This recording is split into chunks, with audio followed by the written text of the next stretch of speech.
Day 4 is always about review activities.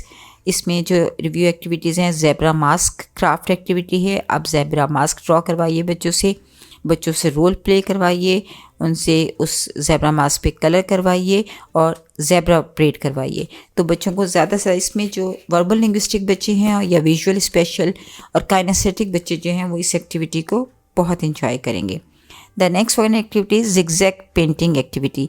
आप different जो है जिगजैग जो लाइंस हैं उन पे आप पेंट करवाइए, उनको ड्रॉ करवाइए और बच्चों को बार बार बताइए ज फॉर जिगजैग, ज फॉर जिगजैग।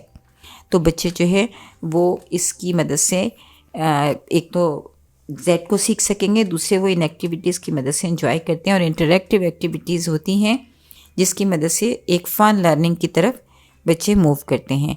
देन द ज साउंड एक्टिविटी है और फिर एक छोटा सा एक आप जो फोर्थ वन एक्टिविटी है उसमें आप एक जेड चैंट एक्टिविटी है जिसमें कि आप बच्चों को एक छोटा सा चैंट याद करवाएंगे। बॉडीली काइनेस्थेटिक बच्चे, इंटरपर्सनल बच्चे या फिर वर्बल लिंग्विस्टिक बच्चे जो हैं वो इसकी मदद से बहुत जल्दी सीख जाते हैं। A zebra in the zoo, black and white stripes, it's true. Z is the letter we review. Let's stand and say Z too. बच्चों से ये बार बार राइम याद करवाइए और बच्चों से कहिए कि वो इसमें लेटर साउंड पर बहुत ज़्यादा जोर दें। और इस तरह हमने अपने अल्फ़ाबेट का लास्ट लेटर भी मुकम्मल कर लिया है और बच्चों के जो A till Z एक्टिविटीज़ हैं वो हमने कंप्लीट कर ली हैं। शुक्रिया।